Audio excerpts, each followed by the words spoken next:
Hello everyone, welcome back my YouTube channel. আমি আপনাদের সৌরভ, ইম্পিরিয়র সৌরভ। দেখেন বাইকের অবস্থা দেখেন।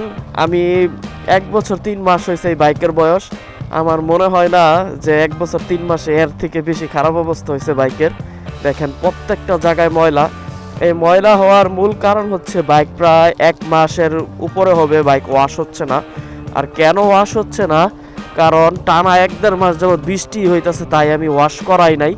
কিন্তু ওয়াশ করানো আসলেই দরকার ছিল। আর আজকে যাচ্ছি আমি বাইকের সার্ভিস করাইতে। বাইকে বেশ কিছু প্রবলেম চলতেছে, চলেন যাইতে যাইতে কথা বলি। টোটাল মাইলেজ হচ্ছে 8691 কিলোমিটার, মানে প্রায় 9000 কিলোমিটার হয়ে যাবে। আর 10,000 কিলোমিটার এটা রিভিউ আসবে ইনশাল্লাহ। আর বাইকের প্রবলেমের কথা বলি, ভাই কি বাইক যে এটা কিনলাম, কেনার পরে প্রবলেমই প্রবলেম। এত তো মাস হয় নাই যতটা প্রবলেম আইছে বাইকের, এত পরিমাণ প্রবলেম বাইকের মধ্যে।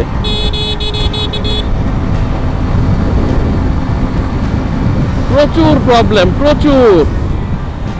দেখেন একটা না এসে পড়ছি আবদুল্লাহপুর উত্তরা। আর রাস্তায় জ্যাম না পড়লেই হয়, 10টা 11 বেজে গেছে। আমার আজকে যাওয়ার কথা ছিল 8টায়, মানে 8টায় বের হওয়ার কথা ছিল, আর ওই জায়গায় বের হয়েছি 10টায়, মানে 2 ঘন্টার লেট।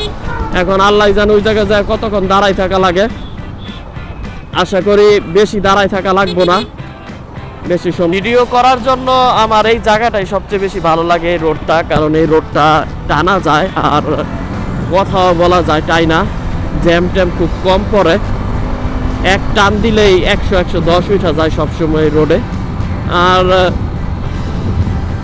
আজকে আকাশটা অনেক সুন্দর। প্রত্যেকবার সার্ভিস করাইলে বৃষ্টি নামে, প্রত্যেকবার। আর আজকেও মেঘলা মেঘলা আকাশ। আসলে আল্লাহর কাছে দোয়া করতেছি যাতে বৃষ্টি না নামুক। আমার সার্ভিস করানো লেট হয়েছে এই বৃষ্টির কারণে, যে বৃষ্টি নামে সার্ভিস করাইলে বৃষ্টি নামে। বাইকটা এত কষ্ট করে তারা ওয়াশ করে দেয়। আর বাসায় আমি কোনো দিন এই বাইক কেনার পরে কোনো দিন আমি বাইককে মানে ওয়াশ অবস্থায় আমি নিতে পারি নাই সার্ভিস করায়া। একদম মানে কেনার পরে যতটা দিন কিভাবে জানি বৃষ্টি নেমে যায় আমি আসলে বুঝি না। আজকে দেখেন পুরো রোদ উঠতেছে, আবার মেঘ আসতেছে। আল্লাহর কাছে দোয়া করতেছে অত্যন্ত আজকে যাতে বৃষ্টি না আসে, এটাই দোয়া করতেছি যাতে বৃষ্টি না হয়। কারণ বাইকটার যে অবস্থা আজকে, আমি এটাকে পরিষ্কারভাবে বাসায় নিতে চাইতেছি। এই যে আমরা আজিমপুরে এসে পড়ছি এখন।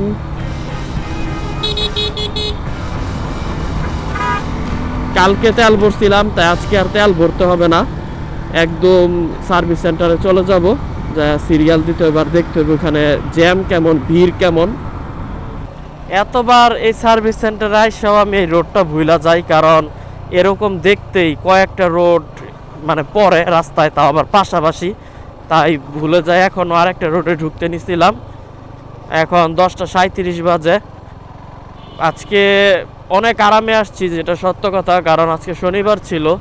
আমি নর্মালি কোনো সময় শনিবারে আসি না, কারণ শনিবারে আসলে এখানে ভিড় থাকে। আর শনিবারে আজকে আইসা রোডে ভিড় পাই না, এটা আমার অনেক মজা লাগছে। এখন এটা যদি হইতো যে এখানে যায় ভিড় না পাই, তাহলে সেরকম মজা লাগবে যে এই জায়গায় যদি ভিড় না থাকে। দেখি ভিড় থাকে কি না। ভিড় থাকলে এই জায়গায় ওয়েটিং করা, বসে থাকা অনেক একটা কষ্টের একটা কাজ, সময় পারই হইতে চায় না। আর এই সার্ভিস সেন্টারটা আগের সার্ভিস সেন্টারের থেকে দূরে। আর এটা কিন্তু একদম অফিসিয়াল মেইন সার্ভিস সেন্টার সুজুকির, একদম মেইন মানে মেইন সার্ভিস সেন্টার। আর আশেপাশে এদিকে খাবারের কোনো দোকানও নাই, এটা হচ্ছে আরেকটা বড় সমস্যা। এই যে এসে পড়ছি আমি। এই যে আমার বাইক সার্ভিস সেন্টারে উঠানো হয়েছে, র্যাম্পে উঠানো হয়েছে। আজকে সর্বপ্রথম আমার সবচেয়ে কম টাকা লাগতেছে সার্ভিস করতে, কারণ তেমন কোনো প্রবলেম নাই। মাত্র 600 টাকার মধ্যে সার্ভিস হয়ে যাবে। কোনো ইঞ্জিন অয়েল চেঞ্জ করা লাগবে না আজকে। আর শুধু ব্যাটারির প্রবলেম ছিল, আমি বললাম, সে বলল ব্যাটারি চেঞ্জ করতে হবে, এটা সব জিক্সারই প্রবলেম হচ্ছে। তাই সে আমার ব্যাটারিটা খুলে নিয়ে চার্জে লাগাই দিয়েছে, এবং আশা করি একটু প্রবলেম সলভ হবে।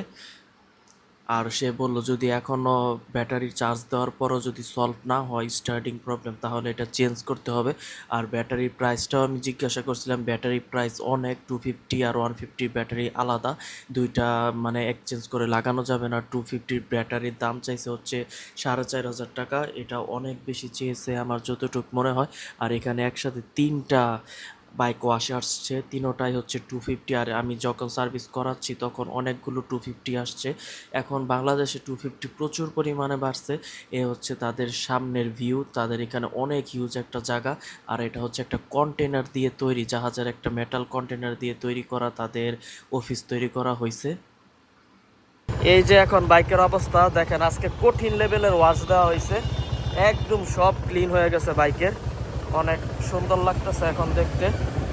এদিক দিয়ে পানি মোছা হয় নাই আজকেও, দেখেন আজকেও হয়তো বা বৃষ্টি নামবো। দেন আকাশে মেঘের অবস্থা দেখেন, দেখছেন কি ভয়াবহ লেভেলের মেঘ জমছে। আল্লাহ আল্লাহ করে বৃষ্টি না জমুক।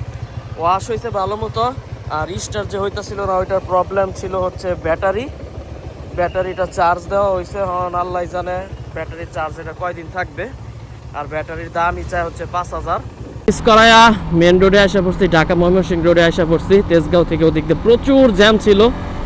আর দেখেন ওয়াশ করার পরে কি সুন্দর লাগতেছে বাইকটা, আর আকাশটা দেখেন অস্থির লাগতেছে। আল্লাহ অনেক দোয়া করছি, অনেক দোয়া করার পরে আল্লাহ আবার রোদ দিয়ে দিছে। এখন হুট কইরা রোদ আসতেছে, আবার হুট কইরা মেঘলা হয়ে যাইতেছে, রোদ চলে যাইতেছে। আমি তো মনে করছিলাম বৃষ্টি নেমেই যাবে, আবার হুট করে রোদ আসছে। বাস আল্লাহর কাছে দোয়া করতেছি, আল্লাহ বাসায় যাওয়া আগ পর্যন্ত এরকম রোদটা রাখুক। আর আবার অনেক সময় তো অর্ধেক রাস্তায় যায় দেখি বৃষ্টি শুরু হয়ে যায়, মানে গাজীপুরে বৃষ্টি হয়, ঢাকা হয় না। তো দোয়া করতেছি যাতে আজকে বৃষ্টি না হোক। প্রায় 2 মাস পরে বাইকটা ওয়াশ হয়েছে, আর আজকে অনেক ভালোভাবে বাইকটা ওয়াশ হয়েছে। তো আমি চাইতাছি না, খুব মানে কষ্ট লাগবে যদি আজকে বাইকটা ময়লা হয়ে যায়। আর এই কয়দিন বৃষ্টি হইলে যদি কোনো না লাগে, কোনো হেভি দরকার না হয়, তাহলে বেরই হবো না বৃষ্টি হইলে।